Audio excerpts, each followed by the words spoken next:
Mulai tanggal 6, 7, 8 keberadaan Marsinah tidak diketahui oleh rekan-rekannya sampai akhirnya ditemukan telah menjadi mayat pada tanggal 8 Mei 1993.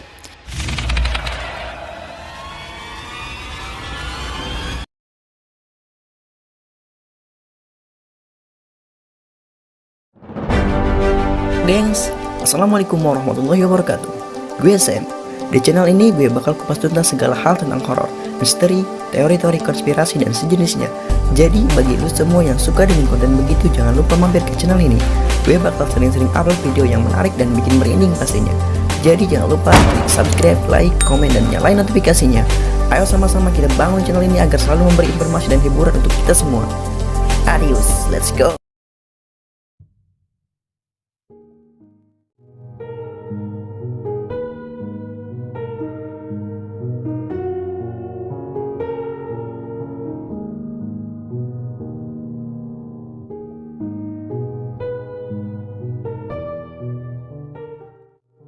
Orde Baru adalah sebutan bagi masa pemerintahan Presiden Soeharto di Indonesia.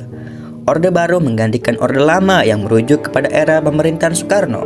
Lahirnya Orde Baru diawali dengan dikeluarkannya surat perintah 11 Maret 1966. Orde Baru berlangsung dari tahun 1966 hingga 1998. Bagi pemerintah Orde Baru, kaum buruh mesti mengambil peranan penting dalam pembangunan. Kebijakan pun disusun secara sistematis. Setiap kasus buruh yang mencuat ke permukaan tidak pernah diusut dengan tepat hingga tuntas. Kasus Marsinah diantaranya. Setidaknya ada 3 hal yang dilakukan oleh pemerintah Orde Baru untuk menekan kaum buruh.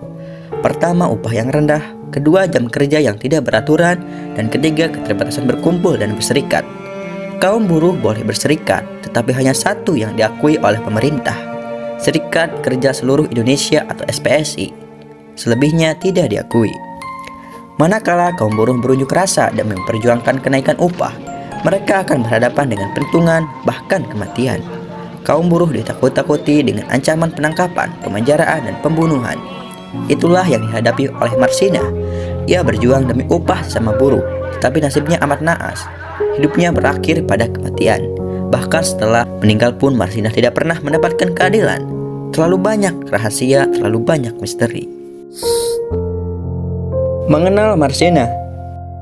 Marsinah adalah seorang perempuan yang lahir pada 10 April 1969 di Nganjuk, Jawa Timur, dari pasangan Mastin dan Sumini. Dia adalah anak kedua dari 3 bersaudara. Kakaknya bernama Marsini dan adiknya bernama Wijiati, semuanya perempuan. Saat usianya 3 tahun, ibunya meninggal dan ayahnya menikah lagi dengan perempuan dari desa lain bernama Sarini. Kemudian ia diasuh oleh neneknya bernama Puirah yang tinggal bersama paman dan bibinya, Suraji dan Sini. Ia dikenal seorang anak yang giat bekerja. Sepulang sekolah, ia suka membantu bibinya memasak di dapur, kemudian mengantarkan makanan ke pamannya di sawah. Dan terkadang ia juga membantu neneknya menjual gabah dan jagung. Dari itu ia suka mendapat sedikit upah. Saat sekolah dasar, kepandaiannya biasa-biasa saja. Namun kerajinan, minat baca, sikap kritis, dan tanggung jawabnya sangat menonjol dari teman-temannya. Di SLTA, minat bacanya semakin meluas. Di waktu senggang, ia lebih banyak ke perpustakaan ketimbang bermain. Namun, cita-citanya untuk melanjutkan ke Fakultas Hukum kandas karena terbentur biaya. Tak ingin menyerah dengan nasib, Marsinah merantau tahun 1989 ke Surabaya, menumpang di rumah kakaknya Marsini yang sudah berkeluarga. Marsinah banyak mengirimkan surat lamaran ke berbagai perusahaan. Akhirnya, untuk pertama kalinya ia bekerja di pabrik, di perusahaan plastik SKW kawasan industri Rungkut. Gaji di pabrik itu jauh sekali dari cukup. Untuk memperoleh tambahan, Marsinah menyambi jualan nasi bungkus harga Rp150 per bungkus di sekitar kawasan pabrik. Saat luang, ia gunakan untuk kursus komputer dan bahasa Inggris. Ia mahir menggunakan Lotus dan Word Processor. Ia juga rajin membaca, bahkan mengkliping berita. Sebelum akhirnya tahun 1990, ia bekerja di PT Catur Putria Surya, Rungkut. Ia sempat pula bekerja di sebuah perusahaan pemesan barang. Di lingkungan perusahaan di mana ia bekerja, Marsinah merupakan aktivis dalam organisasi buruh SPSI Unit Kerja PT CPS. Meskipun belum lama aktif, tetapi ia merupakan buruh wanita yang vokal di dalam membela rekan-rekannya sama buruh yang kerap diperlakukan tidak adil oleh pihak pimpinan perusahaan. Penyebab kejadian. Pada awal tahun 1993, Gubernur Jawa Timur mengeluarkan surat edaran yang berisi himbauan kepada pengusaha agar menaikkan kesejahteraan karyawannya dengan memberikan kenaikan gaji sebesar 20% gaji pokok. Himbauan tersebut tentunya disambut dengan senang hati oleh karyawan, namun tidak pengusaha, karena berarti akan bertambah beban pengeluaran perusahaan. Marsinah dan buruh lain di tempatnya bekerja mulai resah karena perusahaan tak memberikan kenaikan gaji yang semula 1.700 menjadi 2.250 per hari, sesuai dengan surat edaran yang diberikan oleh Gubernur Jawa Timur. Marsinah dan kolega mulai menggugat kebijakan PT Catur Putra Perkasa atau CPS. Mereka ingin pengusaha menghargai hak buruh, harus ada perhitungan upah lembur, harus ada cuti hamil dan cuti haid, serta membubarkan SPSI yang mereka anggap tidak mewakili kepentingan buruh. SPSI adalah satu-satunya organisasi buruh yang dinyatakan legal oleh rezim otoriter Soeharto. Bianto menjelaskan bahwa kala itu reputasi SPSI buruk dan nyaris selalu berseberangan dengan kebutuhan kolektif buruh. Bianto rekan Marsinah menuturkan manajemen PT CPS hanya mau mengakomodasi kenaikan upah dalam tunjangan, bukan upah pokok. Permasalahannya, jika buruh tak masuk kerja karena alasan sakit atau melahirkan, tunjangannya akan dipotong. Negosiasi antara buruh dengan perusahaan mengalami kebuntuan. Karena itu, buruh PT CPS menggelar mogok kerja pada 3 Mei 1993. Ada 150 dari 200 buruh perusahaan itu yang mogok kerja. Mereka bersama-sama mengajukan 12 tuntutan. Mereka memaksa petugas keamanan agar diizinkan masuk ke kawasan pabrik. Marsinah berdiri paling depan. Ia saksikan bagaimana pentungan satpam dikibaskan, bagaimana poster disobek-sobek, dan bagaimana tuduhan antek PKI diteriakan para petugas keamanan. Ia hanya perempuan biasa dengan tangan terkepal dan teriakan, "Naikkan gaji kami." Saat aksi mogok hari pertama, Yudo Prakoso, koordinator aksi, ditangkap dan dibawa ke kantor Koramil 0816 Porong. Ketegangan perlahan mulai mengalir deras. Dia diinterogasi karena telah menjadi dalang pemogokan dan dituduh melakukan protes dengan cara yang mirip aksi Partai Komunis Indonesia atau PKI. Sorenya, Prakoso kembali ke pabrik karena dipaksa aparat Koramil. Mogok kerja di hari pertama itu tak mempan. Prakoso disibukkan dengan pemanggilan oleh aparat militer. Akhirnya Marsinah yang memegang kendali memimpin protes para buruh. Keesokan harinya, pada 4 Mei 1993, aksi mogok kerja kembali digelar. Pihak manajemen PT CPS bernegosiasi dengan 15 orang perwakilan buruh. Dalam perundingan, hadir pula petugas dari Dinas Tenaga Kerja, petugas Kecamatan Siring, serta perwakilan polisi dan Koramil. Pelibatan aparat negara dalam perundingan itu menimbulkan kecanggungan. Meski begitu, semua tuntutan akhirnya dikabulkan, kecuali membubarkan SPSI di tingkat pabrik. Pimpinan perusahaan menganggap hal itu menjadi kewenangan internal SPSI. Yudo Prakoso, buruh yang dianggap dalang pemogokan, mendapat surat panggilan dari Koramil Porong. Dalam surat itu, Prakoso diminta datang ke kantor Kodim 0816 Sidoarjo. Surat itu ditandatangani Pasi Intel Kodim Sidoarjo Kapten Sugeng. Di Kodim Sidoarjo, Prakoso juga diminta untuk mencatat nama-nama buruh yang terlibat dalam perencanaan 12 tuntutan dan aksi mogok kerja. Esoknya, 12 buruh mendapat surat yang sama. Mereka diminta hadir ke kantor Kodim Sidoarjo menghadap Pasi Intel Kapten Sugeng. Tapi surat panggilan itu berasal dari kantor Kelurahan Siring yang ditandatangani sekretaris desa bernama Abdul Rozak. 13 buruh itu dikumpulkan di ruang data Kodim Sidoarjo oleh seorang perwira seksi Intel Kodim Kamadi. Tanpa basa-basi, Kamadi meminta Prakoso dan 12 buruh lain mengundurkan diri dari PT CPS. Alasannya, tenaga mereka sudah tak dibutuhkan lagi oleh perusahaan. Kamadi dan Sugeng menyiapkan surat pengunduran diri yang menyatakan 13 buruh itu telah melakukan rapat ilegal untuk merencanakan 12 tuntutan dan aksi mogok kerja. Mereka dianggap telah menghasut buruh lainnya untuk ikut protes. Karena berada dalam tekanan, akhirnya 13 buruh itu menandatangani surat pengunduran diri. PHK itu tak dilakukan pihak perusahaan melainkan oleh aparat Kodim Sidoarjo. Emosi Marsinah memuncak ketika tahu rekannya dipaksa mengundurkan diri. Dia meminta salinan surat pengunduran diri tersebut dan surat kesepakatan dengan manajemen PT CPS. Sebab dalam surat kesepakatan itu, 12 tuntutan buruh diterima termasuk poin tentang pengusaha dilarang melakukan mutasi. intimidasi, dan melakukan PHK karyawan setelah aksi mogok kerja. Aku akan menuntut Kodim dengan bantuan saudaraku yang ada di Surabaya, kata Marsinah merujuk koleganya yang bekerja di Kejaksaan Surabaya. Marsinah bahkan sempat mendatangi Kodim Sidoarjo untuk menanyakan keberadaan rekan-rekannya yang sebelumnya dipanggil pihak Kodim. Setelah itu, sekitar pukul 10 malam, Marsinah lenyap. 6 Mei 1993, sehari setelah para buruh dipanggil ke Kodim, adalah libur nasional untuk memperingati Hari Raya Waisak. Esoknya buruh kembali bekerja, tapi tak ada satupun yang melihat Marsinah. Beberapa rekannya mengira Marsinah pulang kampung ke Nganjuk. Mulai tanggal 6, 7, 8 keberadaan Marsinah tidak diketahui oleh rekan-rekannya sampai akhirnya ditemukan telah menjadi mayat pada tanggal 8 Mei 1993 di sebuah gubuk pematang sawah di Desa Jagong, Nganjuk. Setelah jasadnya ditemukan, kasus Marsinah meletup. Semula hanya tersiar di Jawa Timur, lalu menjadi isu nasional. Malahan menggambarkan kalangan aktivis buruh internasional. Pelanggaran HAM berat begitu tudingan banyak pihak terhadap kasus Marsinah. Jenazahnya di visum Rumah Sakit Umum Daerah Nganjuk pimpinan Dr. Jekti Wibowo. Hasil visum et repertum menunjukkan adanya luka robek tak teratur sepanjang 3 cm dalam tubuh Marsinah. Luka itu menjalar mulai dari dinding kiri lubang kemaluan labio minora sampai ke dalam rongga perut. Di dalam tubuhnya ditemukan serpihan tulang dan tulang panggul bagian depan hancur. Selain itu, selaput darah Marsinah robek, kandung kencing dan usus bagian bawahnya memar. Rongga perutnya mengalami pendarahan kurang lebih 1 liter. Setelah dimakamkan, tubuh Marsinah diotopsi kembali. Visum kedua dilakukan tim dokter dari RSUD Dr. Sutomo Surabaya.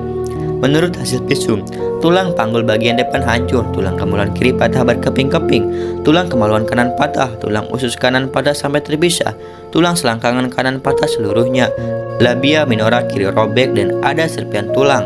Ada luka di bagian dalam alat kelamin sepanjang 3 cm, juga pendarahan di dalam rongga perut.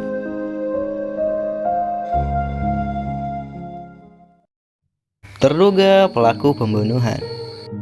Karena desakan dari banyak pihak, pemerintah Orde Baru kalang kabut. Tekanan internasional memaksa pemerintah untuk membentuk tim terpadu. Kemudian tanggal 30 September 1993 dibentuk tim terpadu Bakor, Stan, Nasda, Jatim untuk melakukan penyelidikan dan penyidikan kasus pembunuhan Marsinah.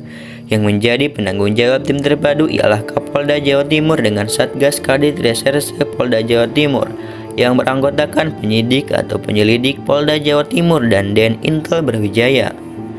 Secara resmi, tim terpadu telah menangkap dan memeriksa 10 orang yang diduga terlibat pembunuhan terhadap Marsinah. Salah seorang dari 10 orang yang diduga terlibat pembunuhan tersebut adalah anggota TNI, Komandan Rayon Militer Porong Kapten Kusairi, yang dianggap mengetahui kejadian namun tak melaporkan kepada atasan.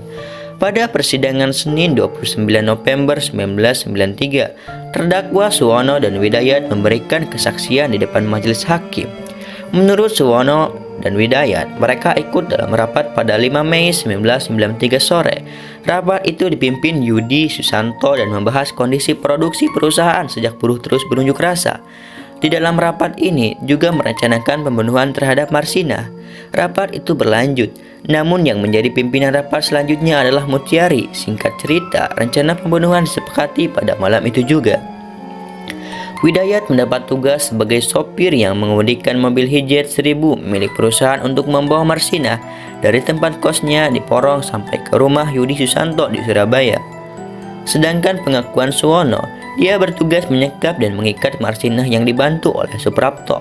Selama dalam perjalanan antara Porong ke Surabaya, Suwono dan Suprapto tak menganiaya Marsinah. Namun setelah Marsinah curiga dan memberontak dan minta dilepaskan, Suwono dan Suprapto mengikat kedua kaki dan kedua tangannya ke kursi mobil dan menyumbat mulut korban. Setelah sampai di rumah Yudi, Marsinah disekap di salah satu kamar pembantu. Marsinah didudukkan di kursi lipat dalam keadaan terikat dan mulut tersumbat. Di tempat inilah Marsinah kemudian disiksa dan dipukuli. Widayat juga memukul Marsinah dengan alat berupa potongan besi hingga korban sekarat. Widayat kemudian mendapat tugas menyopiri mobil yang sama untuk membuang mayat korban ke Nganjuk. Kembali kepada pengakuan Suwono, saat akan membuang Marsinah pada malam itu, kondisinya dalam keadaan sekarat. Saat itulah, kata Suwono, Yudi Susanto menyuruhnya memukul kepala Marsinah dengan besi. Tak hanya Suwono, Suprapto dan Budi Wuryanto juga turut memukuli Marsinah. Setelah dipastikan meninggal, jasad Marsinah dibuang. Jenazahnya ditaruh di jok belakang mobil. Budi Wuryanto bertugas jadi penunjuk jalan. Mereka membuang mayat Marsinah di sebuah gubuk di hutan jati Wilangan Nganjuk. Agar tak mencurigakan, mereka meletakkan jenazah Marsinah dalam posisi duduk. Kejanggalan dimulai. Namun anehnya berawal dari sidang yang menghadirkan terdakwa Mutiari pada Senin 20 Desember 1993. Kejanggalan demi kejanggalan mulai terungkap. Para saksi yakni Yudi Susanto dan Karyono Wongso menyatakan Mutiari tak ikut rapat pembunuhan Marsinah. Mereka juga menegaskan rapat itu tidak pernah ada. Mereka menyangkal kesaksian mereka terdahulu. Yudi Susanto dan 7 staf PT CPS mengaku ditangkap secara diam-diam dan tanpa prosedur resmi, termasuk Mutiari selaku kepala personalia PT CPS dan satu-satunya perempuan yang ditangkap. Mereka mengalami siksaan fisik maupun mental selama diinterogasi di sebuah tempat yang kemudian diketahui sebagai Kodam 5 Brawijaya. Setiap orang yang diinterogasi dipaksa mengaku telah membuat skenario dan menggelar rapat untuk membunuh Marsinah. Bambang Wuryantoyo, 38 tahun, seorang pekerja di bagian pengawas umum PT CPS, disiksa dan ditelanjangi. Kemaluannya disetrum berulang kali. Saat diinterogasi, kakinya ditindih kaki meja, kemaluan dan perutnya disundut rokok. Di salah satu kamar mandi Kodim 5 Brawijaya, seorang petugas militer kencing di dalam gayung. Suprapto, 23 tahun, seorang satpam PT CPS dipaksa meminum air kencing yang ada di gayung tersebut. Penisnya dipukul pakai sikat sapu lidi dan disetrum.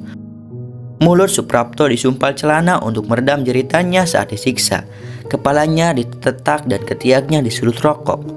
Teman Suprapto yang juga sama bekerja sebagai satpam PT CPS, Ahmad Sution Prayogi, 58 tahun, tak bisa mengunyah makanan selama 5 hari karena aparat Kodam 5 Brawijaya merontokkan giginya. Mutiari, satu-satunya perempuan yang ditangkap, berusia 27 tahun, ketua bagian personalia PT CPS. Dia dihantam kekerasan verbal. Mutiari diancam akan ditelanjangi dan disetrum. Dia juga diperlihatkan rekan PT CPS-nya yang sedang disiksa. Mutiari kehilangan bayi yang sudah dikandungnya selama 3 bulan akibat penyiksaan itu. Ia keguguran saat itu juga. Kemaluan Yudi Susanto, ketua PT CPS, juga disetrum. Dia dipaksa mengepel lantai salah satu ruangan Kodam 5 Brawijaya dengan lidahnya. Aparat militer pun tak segan meludah ke mulutnya. Lalu Susanto diminta menelan ludah itu kembali. Susanto juga pernah muntah karena disuruh mengunyah kain lap kotor. Lalu dia disuruh mencuci muka dengan air muntahannya sendiri. Tujuan dari penyiksaan yang mengerikan itu agar satpam dan manajemen PT CPS mengaku telah merencanakan pembunuhan Marsinah. Padahal aparat Kodam 5 Brawijaya lah yang membuat skenario palsu tentang strategi perencanaan dan eksekusi pembunuhan Marsinah. Baru setelah 18 hari kemudian, pada 21 Oktober 1993, aparat Kodam 5 Brawijaya menyerahkan mereka ke Polda Jatim. Siksaan verbal maupun fisik juga mereka rasakan di Polda Jatim, meski dengan intensitas yang lebih rendah. Pengacara Yudi Susanto, Trimulja D. Sujarji, mengungkap adanya rekayasa oknum aparat Kodim untuk mencari kambing hitam pembunuh Marsinah. Proses persidangan para tersangka yang penuh kejanggalan itu tidak membuat mereka terbebas dari dakwaan. Di pengadilan, Yudi Susanto divonis 17 tahun penjara, sedangkan sejumlah stafnya yang lain itu dihukum berkisar 4 hingga 12 tahun. Namun mereka naik banding ke pengadilan tinggi dan Yudi Susanto dinyatakan bebas. Jaksa penuntut umum yang menolak putusan bebas terhadap Yudi Susanto kemudian mengajukan permohonan kasasi ke MA. Permohonan kasasi juga diajukan 8 terdakwa lainnya. Setelah 8 orang divonis, Abdul Munim Idris, dokter dari Instalasi Kedokteran Kehakiman atau IKK, Fakultas Kedokteran Universitas Indonesia, turut ambil bagian sebagai saksi ahli.